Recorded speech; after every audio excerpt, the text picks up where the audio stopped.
ఆషేరును గూర్చి ఇట్లెను, ఆషేరు తన సహోదరుల కంటే ఎక్కువగా ఆశీర్వదింపబడును, అతడు తన సహోదరుల కంటే కటాక్షమునందును. చెప్పాలి స్తోత్రం.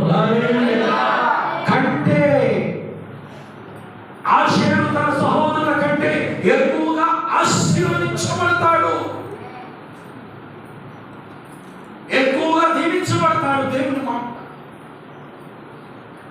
ప్రియమైన వారు గమనించండి. బైబిల్లో రాయబడిన ప్రతి మాట కూడా చాలా అర్థము పరమార్థముతో కూడినది.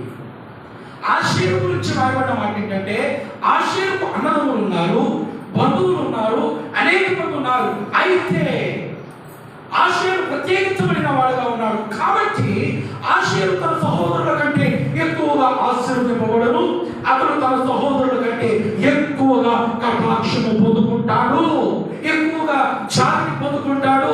ఇదిగో తన సహోదరులు కలిగి ఉన్న స్థితి కంటే ఉన్నతమైన స్థితి అతనికి అనుగ్రహించబడుతుంది. ఈ రోజున వాక్యం ఇచ్చిన దైవ జనాంగమా, ఇది దేవుని మాట. అందరికంటే ఎక్కువ కటాక్షము నీకు కలుగును గాక.